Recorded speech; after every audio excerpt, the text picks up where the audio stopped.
주시는 하나님의 말씀은 로마서 9장 13절에서 23절까지 말씀입니다. 로마서 9장 13절에서 23절까지의 말씀을 저와 여러분들이 한 절씩 교독하면서 읽겠습니다. 제가 먼저 한 절 읽고 여러분들이 또 한 절 읽어주시면 감사하겠습니다. 로마서 9장 13절 말씀 제가 먼저 읽습니다. 기록된 바 내가 야곱은 사랑하고 에서는 미워하였다 하심과 같으니라.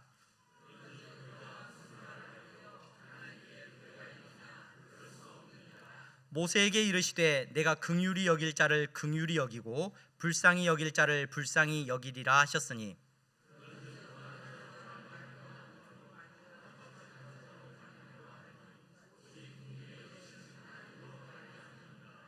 성경이 바로에게 이르시되 내가 이 일을 위하여 너를 세웠으니 곧 너로 말미암아 내 능력을 보이고 내 이름이 온 땅에 전파되게 하려 함이라 하셨으니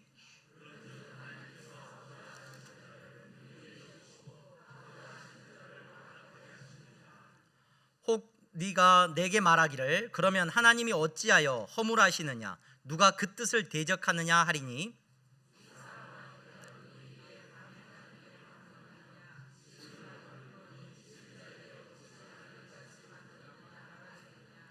토기장이가 진흙 한 덩이로 하나는 귀히 쓸 그릇을 하나는 천히 쓸 그릇을 만들 권한이 없느냐.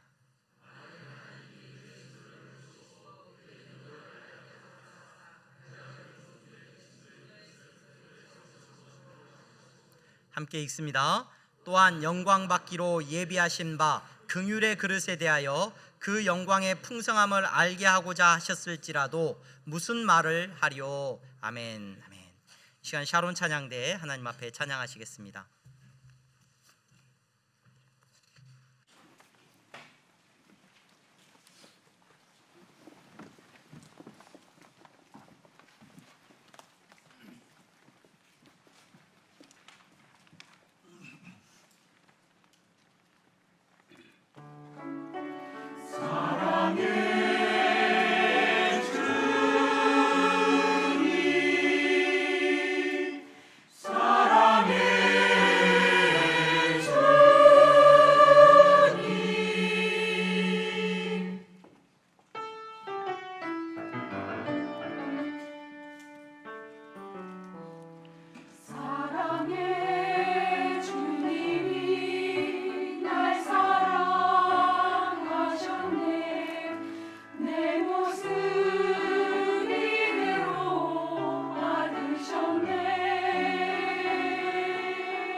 나도 주님 사랑하며 섬기리.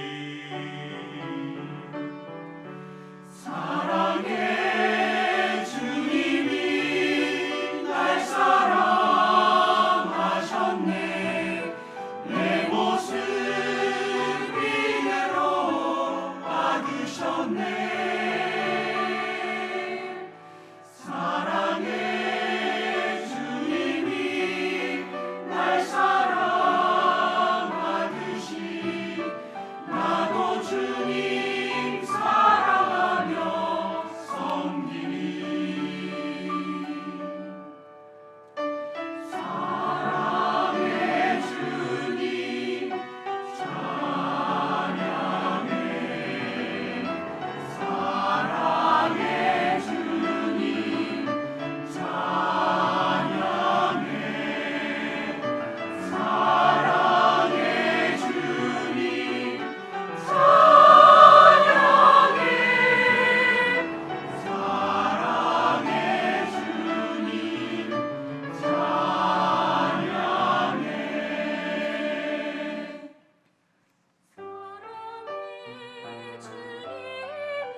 감사합니다. 박수로 하나님 앞에 영광 올려드리기를 바랍니다. 교회 소식 먼저 전하겠습니다. 오늘 예배 자리에 나오신 여러분 모두를 주님의 이름으로 환영합니다. 등록을 원하시는 분들은 안내하시는 분들에게 말씀하시면 도와드리도록 하겠습니다. 신앙 기초반 여러분 모임 참여자를 모집합니다. 4월 마지막 주부터 우리가 신앙 기초반을 시작합니다. 여러분 많이들 신청해 주시기를 바랍니다. 서울 북노회 정기노회, 우리 고향 일산 지역에 우리 합동교단 대한예수교 장로회 합동교단에 속한 서울 북노회가 있는데 서울 북노회 교회들이 모여서 정기 노회를 가집니다. 여러분 하림교회에서 이번에 모이게 되는데 여러분 교회 일들이 잘 처리될 수 있도록 여러분 기도해 주시기를 바랍니다. 이번 주는 삼전도에서 교회 청소를 섬기시게 됩니다. 노회가 마쳐지고 나면 다음 주 우리가 향동교회 중직자 선출을 진행을 합니다. 우리 장로님, 안수 집사님, 권사님 후보자 되시는 분들 여러분 확인하시고 다음 주에 우리 향동교회 등록을 하시고 6개월이 지나신 분들은 향동교회 성도로서 공동회에 참여할 자격을 가지게 됩니다. 여러분 모두 다 대상이 되시는 분들은 꼭 참여하셔서 중직자 선거에 꼭 참여해 주시면 감사하겠습니다. 교육부서 교사를 계속해서 모집하고 있습니다. 여러분 교사로 섬기는 일 가운데 적극적으로 참여해 주시기를 바라고요. 대학 청년부 예배 오늘 아마 예배 마치고 오늘은 함께 예배를 드리는 것 같은데요. 11시 예배 후에 모임을 갖습니다. 여러분 기도해 주시기를 바라고 또 많이들 참여해 주시면 감사하겠습니다. 신방 신청 카드 작성해서 제출해 주시고 함께 신방하도록 하겠습니다. 이번 주에 결혼식이 있습니다. 우리 안영준 장로님, 최승일 권사님의 차남 안명국 형제가 강남 쪽에 있는 스카이 컨벤션 스카이홀에서 결혼식을 합니다. 토요일 오후 5시입니다. 교회에서는 교회에 와서 함께 출발하실 분들은 교회에서 오후 3시 30분에 출발합니다. 많이 축하해 주시고 또 함께 성도의 기쁨을 나누시기를 바랍니다. 그리고 2여전도회 모임이 2여전도회와 3여전도회 모임이 본 예배 후에 모여지게 됩니다. 2여전도회는 102호에서 모이게 되고요. 3여전도회는 이 자리에서 본당에서 모이도록 하겠습니다. 우리 옆에 분들 보면서 인사하겠습니다. 잘 나오셨습니다. 성도님은 하나님 나라의 보배이십니다. 이렇게 인사해 주십시오. 네. 우리 새가족 등록하셨는데 제가 놓쳤네요. 우리 이나경 성도님 교회 등록하셨습니다. 우리 이나경 성도님 어디 계시나요? 네. 우리 박수로 환영하겠습니다. 네. 축하하고 양동교회 안에서 복되게 신앙생활 하시기를 바랍니다. 오늘 로마서 말씀 저와 여러분들이 계속해서 살펴보고자 합니다. 제가 향동교회에서 사역을 한 지가 한 7, 8년 정도의 시간이 흐르고 있는데 설교를 준비하면서 많이 어려웠던 시간들도 있고 또 힘들었던 본문들도 많은데 그 중에 오늘 우리가 읽고 나누고자 하는 이 본문이 아마 제가 설교를 준비하면서 어려웠던 것 가운데 꼽으라고 한다면 꼽힐 정도로 이번 주 한 주 동안 설교를 준비하면서 많이 힘들었던 본문입니다. 어떻게 이 본문을 이 말씀을 우리 성도들에게 전할 수 있을까? 오늘 이 말씀이 우리 성도님들에게 전해질까? 우리 성도님들이 듣고 은혜를 나눌 수 있을까? 조금만 잘못하면 이 본문의 말씀, 제가 여러분들과 나누고자 하는 오늘 주제는요, 이 말씀에 나와 있는 핵심적인 주제는 은혜와 택하심이거든요. 이 은혜와 택하심에 대해서 이야기를 나눌 건데 아마 설교가 시작되고 5분만 지나도 하나님 절반 정도는 주무실 것 같고 이거 설교를 어떻게 하나님 준비하고 전해야 할지 인간적인 생각도 들고 염려도 들고 본문을 바꿀까? 많은 목사님들이 로마서를 끝까지 안 가시거든요. 중간쯤 하다가 이렇게 바꾸는데 바꿀까? 오늘은 다른 본문을 할까? 일주일 내내 여러 생각을 가졌습니다. 그러나 성령님께서 이 시간 여러분들의 마음 가운데 들려질 말씀을 들려주시기를 주님의 이름으로 축원합니다. 여러분 은혜와 오늘 우리가 살펴보고자 하는 이 은혜와 택하심이라고 하는 이 주제는 우리가 신앙생활하면서 반드시 바르게 이해하고 있어야 하고 내 신앙의 모습이 건강하게 세워졌느냐 이 은혜와 택하심을 어떻게 이해하고 받아들이고 있는지가 여러분들의 신앙의 색깔을 많이 말해줍니다. 목사로서 많은 성도님들을 만나면서 이야기를 나누면서요 그분의 믿음이 좋은가 좋지 않은가 이런 이야기를 많이 하죠. 그분의 믿음이 참 좋다, 탁월하다 이런 얘기를 합니다. 그 믿음을 평가한다면 우습지만 그 사람의 믿음을 생각해 볼 때 그분의 헌신과 봉사와 예배에 참여하는 거 또는 그런 어떤 드러나는 모습을 통하여서 생각해 볼 수 있어요. 목사로서 가장 중요하게 마지막에 살펴보는 게 있어요. 저에게 있어서 그건 뭐냐면 그분이 은혜라는 단어를 어떻게 쓰고 있는지를 가만히 살펴보면 그분의 신앙의 모습이 정확하게 드러납니다. 저분이 은혜라는 단어를 어떻게 쓰고 있구나 가만히 살펴보면 그분의 신앙의 색깔과 신앙의 깊이와 그분이 붙들고 있는 신앙의 모습을 정확하게 알 수가 있어요. 여러분, 우리가 믿고 고백하는 믿음과 은혜는 무엇입니까? 우리가 은혜 입은 자다, 하나님이 우리를 택하셨다. 여러분, 우리가 믿고 붙들고 있어요. 이것이 무엇을 말하고 있습니까? 우리가 믿고 있는 믿음의 내용은 이런 거죠. 하나님이 천지 만물을 창조하셨습니다. 온 천하를 창조하셨습니다.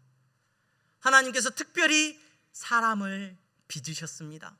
사람을 만드셨습니다. 그리고 그 코에 생기를 불어 넣으셨습니다. 그래야 해서 생명이 되었습니다. 하나님께서 특별히 만드신 것은, 자신의 형상대로 사람을 만드신 것은 무엇하기 위함이었느냐? 다른 피조물들과 달리 하나님은 사람을 만드시고 그 사람과 교제하기를 원하셨습니다. 사귀기를 원하셨습니다. 그가 하나님을 기뻐하고 하나님과 교제를 나누도록 하나님은 그를 지으셨습니다. 그러나 그렇게 지음받은, 그렇게 사랑을 입은 사람은 스스로 선택합니다. 무엇을 선택합니까? 하나님 같아지고자 선택을 합니다. 그리고 하나님과의 관계는 그 선택으로 말미암아 깨어지게 됩니다. 죄로 말미암아 하나님은 더 이상 사람과 교제할 수 없게 됩니다. 이 사람의 선택은 죽음의 선택이고 사람의 선택은 저주받음의 선택이었습니다. 이 죽음과 저주 아래서 모든 사람이 살아가고 있습니다. 그런데 하나님께서는 그 죽음 아래에 있는 모든 사람들 가운데 한 사람을 택하십니다. 그 사람이 누구였습니까? 아브라함이었습니다. 아브라함을 택하시고 그에게 은혜를 베푸십니다. 은혜를 베푸시기로 작정을 하십니다. 아브라함이 처음부터 믿음이 좋았던 것이 아니라 믿을 수 있도록 하나님께서는 계속해서 그에게 말씀하시고 기적을 베푸시고 능력을 보여주셨습니다. 그를 이끌어 주셨습니다. 그리고 그를 믿음의 자리로 이끌어 주셨습니다. 그리고 하나님께서는 이 아브라함으로부터 누구를 택하셨느냐? 이삭을 택하시고 이 이삭으로부터 야곱을 택하셔서 한 민족, 이스라엘이라고 하는 한 민족을 하나님께서 택하셨다. 이것이 은혜다. 이 은혜가 예수 그리스도로 말미암아 이제 모든 나라와 열방 가운데 퍼지게 되었고, 이스라엘이 아니라 오직 예수 그리스도를 믿는 자에게 하나님께서 구원의 은혜를 베풀어 주신다. 하나님께서 예수 그리스도를 믿는 믿음, 그 믿음, 오늘 예배의 자리에 나왔습니다. 우리가 예수 그리스도를 믿는 믿음으로 하나님 앞에 예배드립니다. 여러분들을 은혜 입은 자라고 말합니다. 이 은혜 입은 자는 어떻게 이 자리에 나오게 된 것이냐?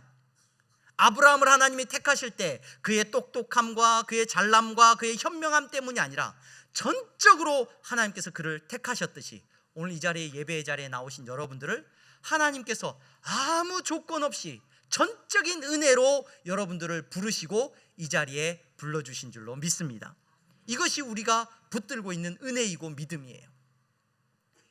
여러분, 이 은혜와 믿음 앞에서 저와 여러분들은 이제 우리가 무엇을 믿고 무엇을 붙들고 있는지를 생각하면서 잘못된 이 은혜에 대한, 택하심에 대한, 이 은혜에 대한 잘못된 생각들을 먼저 우리가 짚어볼 겁니다. 자, 이렇게 하나님이 전적인 은혜로 어떤 사람을 택하시고 구원하셨다. 이스라엘이라고 하는 한 민족을 택하시고 그들을 통하여서 구원의 은혜를 우리에게 베푸셨다. 여러분, 이 놀라운 은혜를 이야기할 때, 이 놀라운 말씀을 우리에게 들려줄 때 사람들이 뭐라고 말을 하느냐? 오늘 우리가 읽은 본문에 보니까 바울이 그 사람들을 향하여서 그런즉 우리가 무슨 말을 하리요? 하나님께 불의가 있느냐? 하나님께 불의가 있느냐? 바울이 이 질문을 많이 받았거든요. 하나님이 그렇게 왜 아브라함을 택하셨느냐? 하나님이 그렇게 택하시고 이스라엘이라는 것을 택하시고 오늘 여러분들을 택하시는 것이 틀렸다라고 말한다는 거예요. 이 하나님의 은혜 앞에서 사람들의 첫 번째 반응이 그래요. 틀렸다. 하나님이 틀렸다. 하나님이 잘못됐다. 왜 하나님이 틀리고 잘못됐냐? 하나님이 모든 것을 창조하신 하나님이라고 하신다면 모든 사람을 다 구원해 주셔야지. 조건 없이 구원해 주시고 살려 주셔야지. 왜 한 사람만 택하시고 이스라엘만 택하시고 오늘 예수 그리스도를 믿는 사람만 택하셔가지고 살려주신다라고 말을 하냐? 하나님이 틀렸다. 하나님이 틀렸다. 그럼 누가 맞은 거예요? 내가 맞아요. 왜 내가 맞아요? 하나님이 틀렸고 내가 생각하는 하나님은 이러해야 돼요. 내가 생각하는 하나님은. 그래서 내가 생각할 때 하나님은 이러해야 되기 때문에 하나님이 틀렸다라고 말을 해요. 그 사람은 여러분 믿음으로 절대 나아가지 않습니다. 아무리 은혜가 들려지고 아무리 십자가의 은혜가 들려진다고 하더라도 그 사람은 믿음으로 나아갈 수가 없어요. 왜요? 하나님이 틀렸기 때문에. 하나님이 불의하시기 때문에. 여러분 이 은혜 앞에서 많은 사람들이 이렇게 반응을 합니다. 야, 왜 교회만 구원이 있냐? 야, 너네들만 왜 구원이 있다고 말하냐? 다른 종교는 구원이 없냐? 진짜 신이라고 한다면, 사랑의 신이라고 한다면, 진짜 하나님이라고 한다면 다 구원해 줘야지. 절대로 은혜와 택하심을 받아들이지 않습니다. 하나님이 틀렸다는 거예요. 내가 맞다는 거예요. 여러분 아주 오래된 영화입니다. 쉰들러 리스트라고 하는 영화를 보신 분들이 계실 거예요. 안 보신 분들은 꼭 한번 보시기를 추천합니다. 쉰들러 리스트라는 그 영화는 2차 세계대전이 일어났을 때 독일의 정치인들이 정치적인 희생물로 유대인을 타겟을 삼습니다. 그래서 그 유대인들을 자기들의 미움의 대상으로 삼아서 그 유대인들을 많이 죽이죠. 학살합니다. 수용소로 보내서 학살을 하는데 그 학살의 현장의 한가운데에 있었던 독일의 사업가 쉰들러라고 하는 인물이 이 영화의 주인공이죠. 이 쉰들러라고 하는 인물이 어떤 일을 했느냐? 그 수용소에 갇혀 있는 사람들을 데려다가 자기 사업을 한 거예요. 사업을 해서 그 사람들을 시켜서 일을 해서 공장을 돌리고 사업을 해서 돈을 벌었던 사람이에요. 근데 이 사람이 나중에 이 수용소에 갇혀 있는 이 사람들이 다 죽을 위기에 있다는 것을 알게 됩니다. 그래서 다 가스실로 보내지고 다 죽임을 당한다는 것을 알게 됩니다. 그래서 이제 독일이 마지막 이제 패망하기 직전에 이 많은 사람들을 다 일괄적으로 막 가스실에서 죽여 나갈 때 이 쉰들러라고 하는 사람이 이제 그 가운데서 사람을 살려야 되겠다. 그래서 자기의 재산을 다 이 뇌물로 주고 사람 한 사람당 얼마씩 가격을 쳐줍니다. 그렇게 해서 그 사람들을 빼돌리죠. 한 1000여 명이 넘는 사람들을 이제 유대인들을 빼돌려서 자기 일을 위해서 쓰겠다라는 명목으로 빼돌려서 그 사람들을 살리고자 합니다. 그러면서 이 쉰들러가 이제 자기를 돕는 유대인 회계사가 있었죠. 그 사람을 통하여서 목록을 작성합니다. 어떤 목록을 작성해요? 자기 공장에서 일해야 될 사람들이라고 해서 그 공장에서 일할 수 있는 사람들로 리스트를 만들어요. 그래서 영화 제목이 쉰들러 리스트예요. 목록을 작성을 합니다. 다 이름을 써요. 1000여 명이 넘는 사람들 누구 여기 리스트에 들어간 사람은 이제 어떻게 되는 거예요? 수용소로 끌려가지 않고 가스실로 가지 않고 이 리스트에 들어간 사람들은 이 쉰들러라고 하는 사람의 리스트에 들어간 사람들은 이제 살게 되는 거예요. 이쪽으로 빼돌려져서 살게 되는 거예요. 여러분 이 쉰들러의 리스트가 작성이 돼서 영화가 이제 끝날 즈음에 그 쉰들러가 이제 후반부에 그 사람들 자기로 인해서 살아난 사람들 앞에 딱 섭니다. 서고 사람들이 감사하면서 자기들이 가진 게 아무것도 없으니까 금리 가진 사람들이 이를 빼고 해가지고 반지를 만들어줘요. 반지를 만들어서 딱 주는데 쉰들러가 그 반지를 받으면서 울면서 이제 통곡을 하죠. 내가 끼고 있는 이 결혼 반지, 이 반지를 팔았더라면 3명은 더 구할 수 있었을 텐데, 내가 타고 갈 이 자동차를 팔았으면 10명은 더 살릴 수 있었을 텐데, 이러면서 통곡을 합니다. 그런데 그 쉰들러 앞에서 유대인들이 너 왜 저 사람은 못 구했니? 너 왜 저 사람은 이름을 안 넣어줬니? 비난하는 사람이 있어요 없어요? 비난할 수 있어요 없어요? 비난할 수가 없어요. 그냥 내버려 두면 다 죽어야 될 사람이에요. 그런데 신들러가 그 사람들을, 천여 명의 사람들을, 자기의 모든 재산을 다 털어서 살린 거예요. 그런데 그 살린 그 사람을 비난할 수 없어요. 여러분, 우리는 각자의 죄로 말미암아 하나님 앞에서 우리의 모습으로 말미암아 다 심판받고 죽어야 될 사람이에요. 하나님께서 특별히 우리에게 은혜를 베푸시고 우리를 구원하셨다는 이 사실이 하나님이 불의하다라고 말할 수 있느냐? 그럴 수 없어요. 우리는 우리의 죄 때문에 죽어야 되는 사람인데 하나님께서 특별히 은혜를 베푸신 저와 여러분들인 줄로 믿으시기를 바랍니다. 여기에 우리의 공로가 있습니까? 없습니까? 여기에 우리가 자랑할 것이 있습니까? 없습니까? 아무것도 없다는 거예요. 아무것도 없다는 거예요. 이스라엘에서 잠깐 1년 정도 머물면서 그 사람들을 바라보면서 우리 그런 말하기를 참 좋아해요. 성경을 보면서도 우리 그런 말을 찾아내기 좋아합니다. 아브라함이 왜 택함을 받았을까? 야곱이 왜 하나님께서 특별히 예뻐하셨을까? 그래, 야곱은 열심히 있었잖아. 뭔가 열심히 있고 막 쫓아다니는 뭔가 있었으니까 하나님이 은혜 베풀어 주신 거야. 야, 다윗을 왜 하나님이 택하셨을까? 야, 다윗은 막 찬양을 하고 막 하나님을 의지하고 믿음이 뛰어났기 때문에 하나님이 사랑해 주셨을 거야. 조금 더 발전하면 이스라엘 사람들을 왜 하나님이 택하셨을까? 야, 이스라엘 사람들이 똑똑하거든. 지혜롭더라고. 이스라엘에 잠깐 있으면서 1년 동안 있으면 제가 한국으로 돌아오면서 내린 결론은 정반대였습니다. 정말 제일 사랑하기 힘든 민족이다.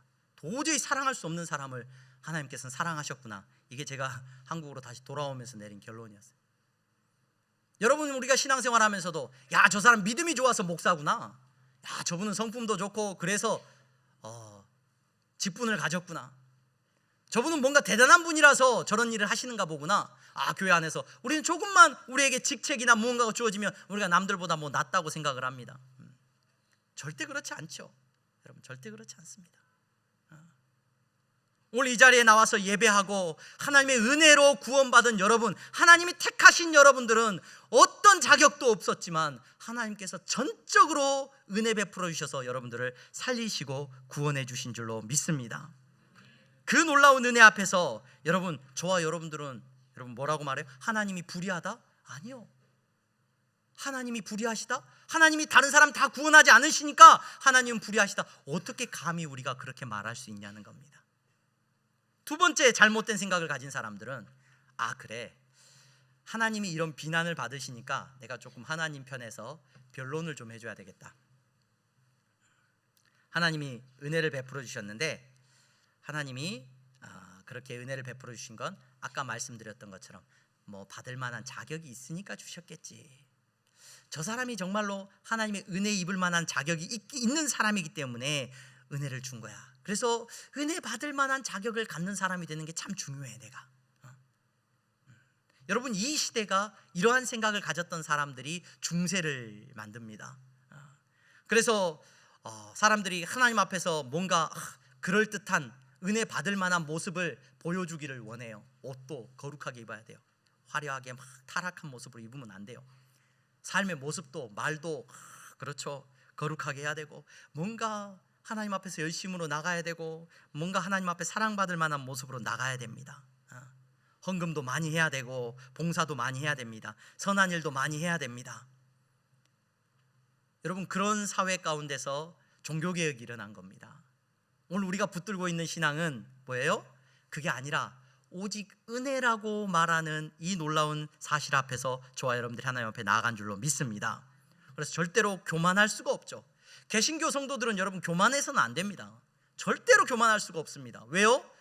내 공로가 아니라, 내 의지가 아니라, 내가 그럴 만한 자격이 있어서가 아니라 하나님께서 베풀어 주신 온전한 은혜로 그냥 아무 조건 없이 택해 주셨기 때문에 내가 구원받았다, 이 사실을 믿고 고백하는 우리이기 때문에 그래요. 구원을 받는 데 있어서도 내가 얼만큼 노력을 해야 구원받는 게 아니에요. 저와 여러분들의 구원은 오직 예수 그리스도를 믿는 믿음만으로 구원을 얻습니다. 심지어 이 믿음조차도 내 능력으로 주어진 게 아니에요. 하나님의 사랑하심으로 저와 여러분들에게 믿음의 자리로 하나님이 만들어주시는 은혜가 있는 줄로 믿습니다. 여러분, 그래서 우리는 하나님의 은혜와 택하심 앞에서 이러한 바른 모습을 가져야 되는데, 그래요. 하나님이 전적인 은혜로 나를 구원해 주셨어요. 그래요. 내 공로가 아니죠. 이 놀라운 은혜를 또 이야기하면서 세 번째 우리가 흔하게 갖는 잘못된 모습이 하나 있습니다. 우리 안에 잘못된 마음이 있어요. 그 잘못된 마음은 뭐냐면, 하나님의 은혜와 택하심을 듣고는 이 생각은 누가 가장 많이 갖게 되냐면은 어려서부터 신앙생활 하신 분들, 특히 모태신앙이신 분들, 부모님이 목사님, 장로님 아주 믿음 좋으신 분들, 어려서부터 수없이 들었어요. 예수님을 믿음으로 구원받습니다. 은혜로 구원받습니다. 이렇게 들으셨던 분들, 이런 분들의 마음속에 자연스럽게 드는 잘못된 은혜에 대한 생각이 뭐냐면, 은혜와 택하심을 운명론과 결정론으로 생각을 해요. 운명론과 결정론으로. 하나님이 구원받을 사람 이미 택해 놓으셨구나, 이미 결정돼 있네. 야, 하나님의 은혜는 전적인 은혜야. 사람의 어떤 행동과 관계없어. 그냥 하나님이 전적으로 그냥 은혜 베푸셔서 구원하신 거야. 그러면 우리의 운명은 결정돼 있어. 우리의 삶은 다 앞으로 구원받을 사람은 어찌됐든지 구원하시고, 구원받지 않을 사람은 그냥 하나님이 아무리 해도 그냥 버리시는 거야. 그렇게 신앙을, 은혜를 받아들이니까 그 사람의 모습 속에서 나타나는 단적인 증거, 전도를 절대 안 해요. 전도를 안 해요. 전도할 필요가 없죠. 전도 왜 안 해요? 이미 다 결정돼 있잖아요. 저 사람을 구원받을지 구원받지 않을지 누가 아셔요? 하나님이 아시고 다 결정해 놨어요. 그 가운데서 나는 어려서부터 그걸 들어서 아니까 나는 구원받았는가 보다, 그냥 그 마음을 가지고 신앙생활을 한다는 거예요. 그게 운명이라는 거예요.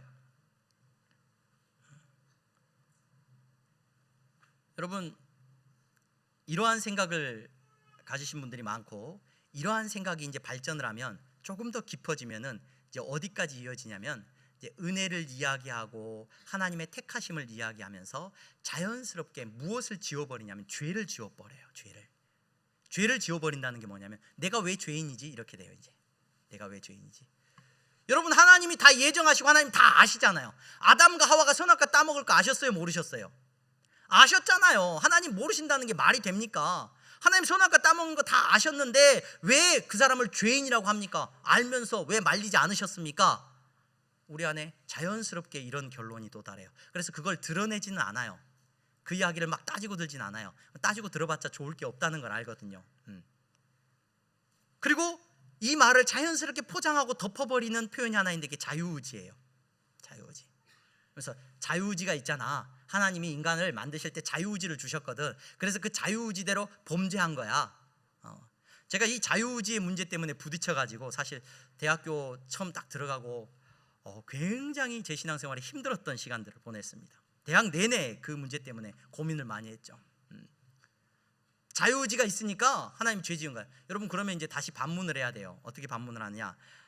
하나님께서 우리에게 자유의지를 주셨고, 내 자유의지에 따라서 우리는 죄인이고 범죄를 하는 거야. 하나님의 모든 택하심과 예정하심과 모든 계획은 무엇에 따라 바뀌는 거예요? 그러면은 내 자유의지에 따라 바뀌는 거예요. 내가 마음대로 내가 이걸 선택하면 하나님도 어쩔 수 없이 이걸 따라오셔야 되는 거예요. 내가 이걸 선택하면 하나님도 이걸 따라오셔야 되는 거예요. 그 모든 선택의 기준이 누구에게 있어요? 나한테 있다는 거예요. 내 자유의지를 내가 인정하는 순간. 그래서 엄밀한 의미에서, 물론 어거스틴도 이렇게 말을 하지만 엄밀한 의미에서의 자유의지는 없어요. 하나님이 모르시는 게 있을 수 있겠습니까? 우리는 시간 속에 있어요. 과거, 현재, 미래라고 하는 시간의 흐름 속에서 지금만 살아가고 있어요. 하지만 하나님은 이 시간 밖에 계시는 분이에요. 과거도 아시고 현재도 아시고 미래도 다 아셔요. 하나님은 그 모든 것이 하나님의 눈앞에 있습니다. 우리는 하나님을 이해할 수도 없고 완전히 알 수도 없어요. 우리는 갇혀 있어요. 시간과 공간이라는 흐름 속에서. 하나님은 모든 것을 다 알고 계시요. 그런데 우리는 생각을 해요. 이제 그럼 왜 내가 죄인이지? 하나님 다 아신다고 했는데, 그럼 하나님 왜 그렇게 만드셨고 나를 죄짓도록 버려두셨지? 이렇게 질문을 해요. 여러분, 이렇게 질문을 하는 사람들에게 바울이 참 친절하지 않게 설명을 해요. 그 친절하지 않게 설명하는 내용이 뭐냐? 야, 토기장이에게 토기가 왜 반말하는 거야? 토기장이가 토기를 만들 때 토기가 어떻게 주인에게 이러냐 저러냐 말할 수 없지. 그 권리가 없잖아. 여러분, 조금 더 친절하게 설명을 드리겠습니다. 하나님께서는 다 아시죠? 맞습니다. 하나님께서는 여러분들의 모든 것들을 다 아실 겁니다.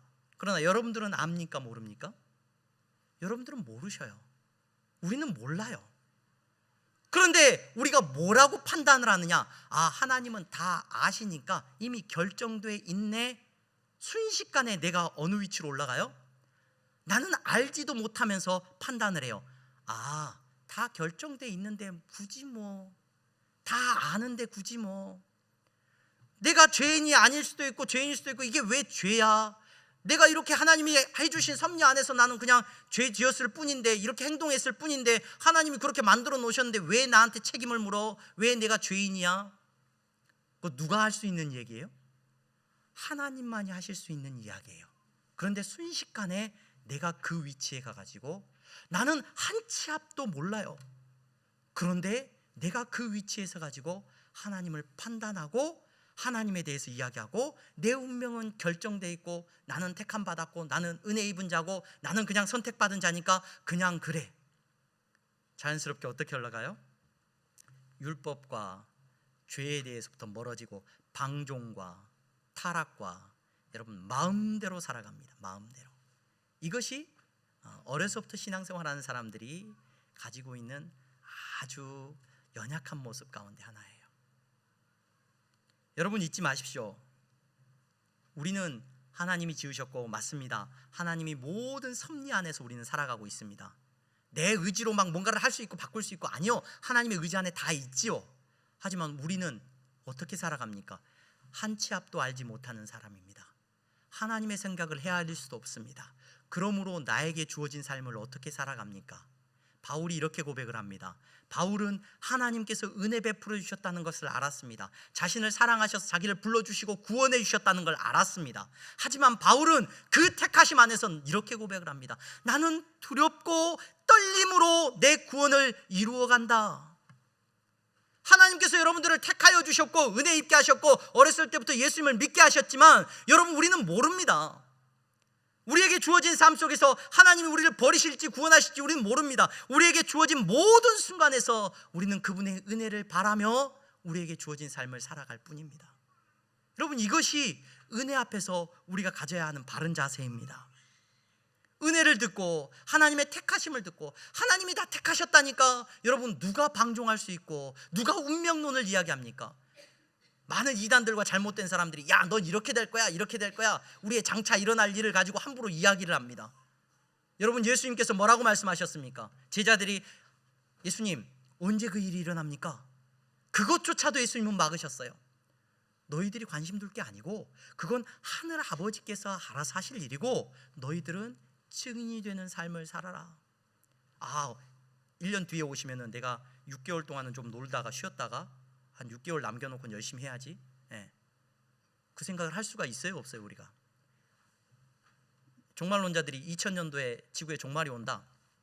2000년에 그럼 지금까지는 내가 망나니로 살았지만 이제 오늘부터 열심히 노력해가지고 재산도 다 팔고 딱 들어가가지고 딱 준비하고 있으면 하나님께서 우리를 구원해 주실 거야. 하나님이 구원해 주신대요?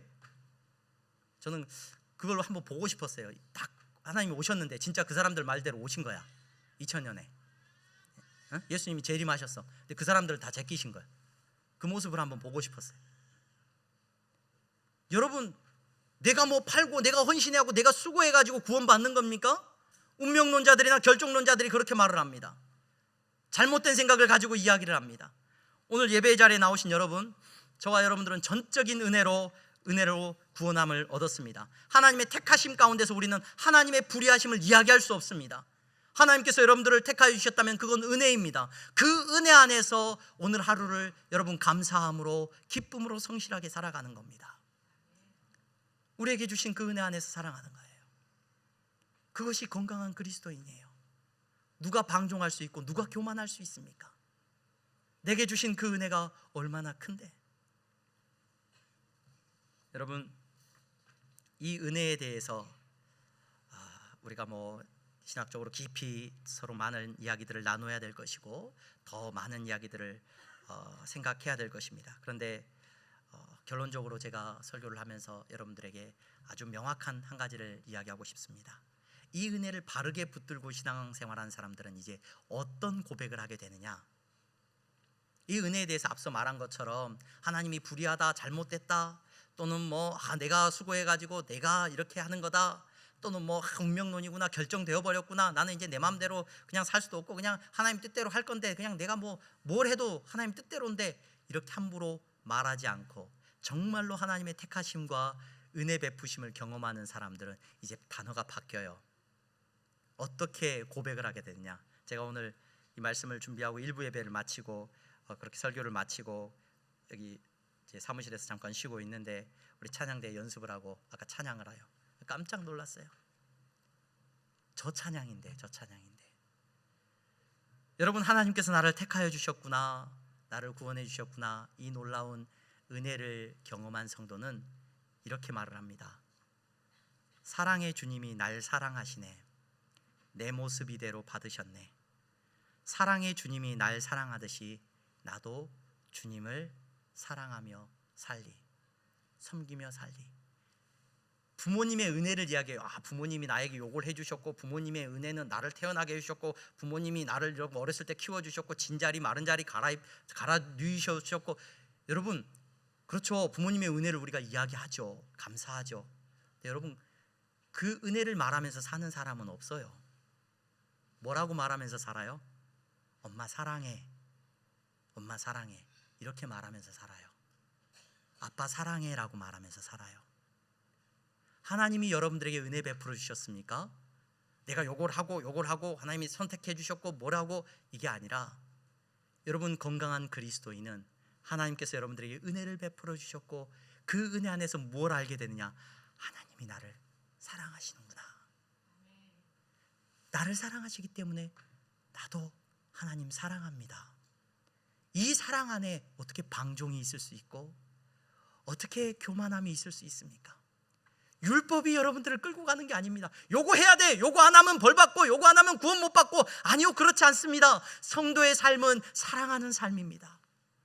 하나님을 사랑하는 삶이고, 그 사랑 때문에 내게 주어진 사람을, 저 사람도 은혜 입기를 바라고 저 사람도 사랑 입기를 바라는 마음으로 그들을 사랑하고 섬기면서 살아가는 삶이 은혜 입은 성도의 삶이라는 것을 기억하시기를 바랍니다. 우리는 토기와 같습니다. 토기장이가 여러분들을 빚으셨습니다. 여러분, 그러나 이 은혜 안에서 우리는 더 큰 놀라운 고백을 하는 거예요. 바울도 늘 고백합니다. 하나님의 사랑을 입은 여러분, 오늘 예배 자리에 나오신 여러분, 하나님께서 여러분들에게 은혜 베푸셨고 택하셨음을 믿습니까? 하나님을 사랑하는 마음으로 살아가시기를 바랍니다. 그 사랑이 우리 안에 충만하기를 바랍니다. 그것이 건강한 그리스도인이에요. 하나님을 사랑하기 때문에 내 모든 것을 내어놓고도 기쁨과 감사함으로 나아갑니다. 고난이 찾아와도 흔들리지 않습니다. 하나님이 나를 사랑하신다는 믿음이 있기 때문에. 어려움 속에서 신앙생활 하시는 분 계십니까? 슬픔 가운데서 낭망한 마음으로 서 계시는 분 계십니까? 하나님이 여러분들을 얼마나 사랑하시는지요, 그 사랑을 깨달아 아시는 여러분들이 되시기를 주님의 이름으로 축원합니다. 기도하겠습니다. 거룩하신 하나님, 감사합니다. 하나님이 아브라함을 택하셨고 하나님이 나를 택하여 주셨습니다.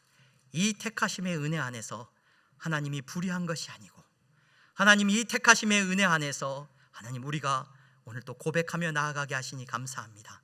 그 사랑에 하나님 감사하며 고백하며 나아가게 하시니 감사합니다. 사랑하는 우리 항동교회 귀한 성도들, 한 주 동안 살아가는 모든 날 동안에 하나님의 사랑을 고백하게 하시고 하나님을 사랑하는 마음으로 이웃을 사랑하며 살아가는 성도들이 다 되게 하여 주시옵소서. 예수 그리스도의 이름으로 기도하옵나이다. 아멘.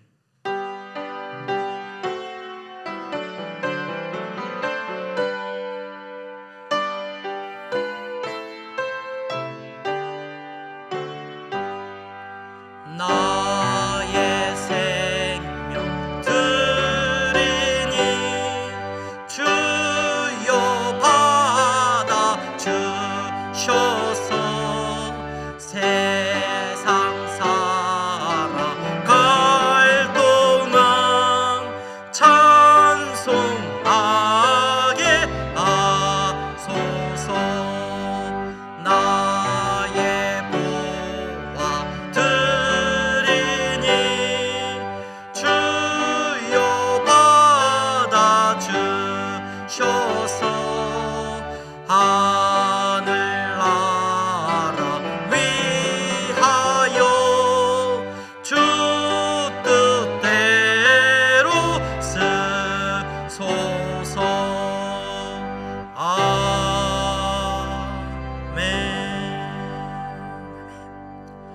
하나님 감사합니다. 이 시간 하나님 앞에 예배하며 저들이 물질을 구별하여 드립니다. 하나님, 이 드림이 저들의 사랑의 고백이 되게 하여 주시니 감사합니다. 나를 향하여 베풀어 주신 그 사랑이 얼마나 큰지 깨닫고 감사하는 마음으로 드리는 감사의 예물이 되게 하시고, 내 삶이 그리스도의 사랑 안에 있음을 고백하며 드리는 정직한 11조가 되게 하여 주시니 감사합니다. 저들의 이 믿음의 고백대로 주님이 저들을 붙잡아 주시옵소서. 어디로 가든지 그리스도의 사랑 안에 머무는 자들임이 나타나게 하여 주시옵소서. 세상의 사람들이 저들을 바라보며 하나님께서 사랑하시는 아들이고 하나님께서 사랑하시는 딸이구나 고백할 수 있도록, 저들도 그리하여서 함께 그 사랑을 힘입는 자들이 될 수 있도록 주여 은혜 베푸시고 저들을 사용하여 주시옵소서. 선교의 예물을 드립니다. 장학헌금 드립니다. 건축헌금을 드렸습니다. 하나님, 그리스도의 사랑을 땅끝까지 증거하고 전하고자 하는 마음으로 드리는 예물이오니 주님이 기뻐 받으시고 사용하여 주시옵소서. 하나님, 경제적인 어려움 때문에 낙심하고 낙담하고 싸우고 다투고 실망하는 마음 가진 성도들이 있습니다. 아버지 하나님께서 특별히 위로하여 주시고, 아버지 하나님 물질의 종이 되지 않게 하여 주시옵시고, 하나님께서 형통함의 은혜를 더하여 주셔서 저들이 하나님의 나라를 위하여 복음을 위하여 마음껏 쓰임 받을 수 있도록 축복하여 주시옵소서. 예수 그리스도의 이름으로 기도하옵나이다. 아멘. 다 함께 일어나서 찬양하겠습니다.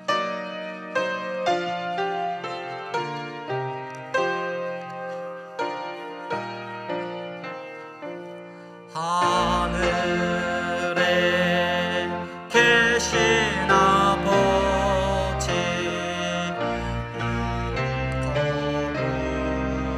거룩하사 주님 나라 임하시고 뜻이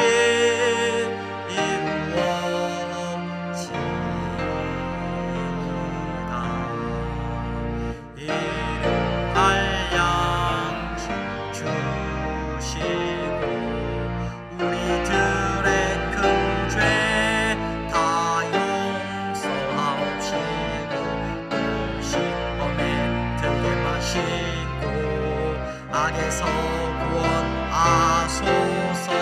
되게 주의 나라 주의 권세 주의 영광 영원히 아멘.